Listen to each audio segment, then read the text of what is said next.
Hi, I'm here with Chris Delano. He's one of my best friends, and we've been riding together for the past 15 years. And he helps me out with videos and product development, things like that. He's going to help me kind of cover how the blade brake system was developed and what makes it unique. Like Scott said, my name's Chris, and I'm going to ask him a series of questions today to kind of help the viewers understand what got him into the Honda CRF brake system and how that came to fruition. Common question that I get is, it's easy for me to lock up the brakes on my bike. Why would I want to upgrade? Well, the maximum braking control comes at just right on the edge of lockup, and that's the ability to modulate that power is what makes a good braking system. And we did a lot of work, tried some different floating systems that were available, and they were very powerful, but didn't have as much modulation as the stock brakes. So I was kind of disappointed with that, and it kind of got me to thinking about, how could I develop something similar to what Team Honda was using, and that's how the blade system was first developed. Well, that's great. So I've heard you use the term modulation a little bit, and can you explain what modulation is and why that's actually a good thing?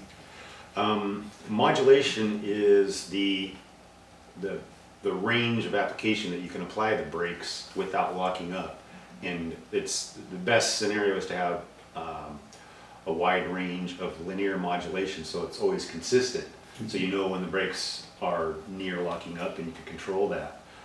One good analogy would be like 4-stroke. The reason they become so competitive nowadays is they hook up and they put the power to the ground, unlike a 2-stroke that with explosive power that just it's spinning or bogging. So you don't want brakes that are like a light switch. You want good, nice linear modulation, and that's what the blade system provides. Okay, so if I was a recreational rider or professional racer, are the CRF brakes something that's going to benefit me and my bike? Yeah, if you have developed the skill to properly use your front brakes, you're going to appreciate what our kit can do for you. There may be some play riders that the stock brakes will be fine, but upgrading your brakes is one of the best investments you can make in improving your lap times. Everybody knows the races are won in the corners, and being able to go deeper into the corners, deeper into the hole shot, it's going to make a huge difference. And being able to control that brake force without lockup is something that we've mastered. The materials we use and all the R&D that went into it with Mike LaRocco, Kevin Wyndham, Jared McGrath, Trey Kennard, we got feedback from all those top pros on what materials to use to get the best modulation. We got excellent life. Our rotors typically last 2 to 3 times longer than the stock rotors, and it's definitely a good way to go. I know a lot of guys will want to put a pipe on their bike or something to get more horsepower, but your lap times are going to improve better with better brakes, and it's been proven time and time again. So CRF Stuff is a relatively small but unknown company. How are you able to work with the top teams and actually have the top teams prefer running the CRF Stuff brake on their bikes? We were very fortunate working with some amateur pro riders that ended up in the Honda program through the Geico Factory Connection team, and I think our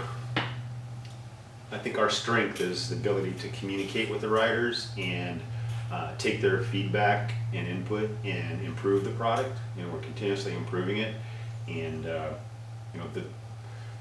the factory muscle milk team, the Geico team, they can use any brakes they want. They've got the budgets to do that, but they've chosen to use ours. So I think it has a lot to do with the relationship that we've built with them by listening to what they need and taking care of those needs, and that comes through in the product.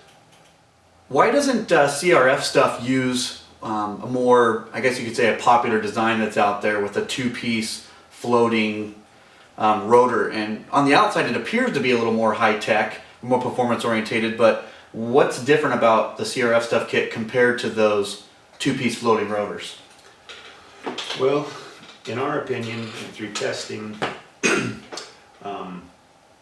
we believe that floating design is mainly for street use and road racing.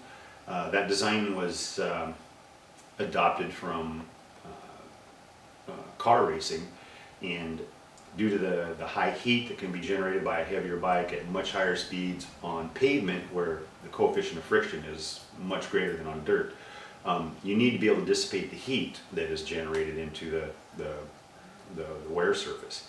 So what a floating rotor does, it allows the swept area to be isolated from the center spokes, and when it does heat up, it can expand and contract without warping.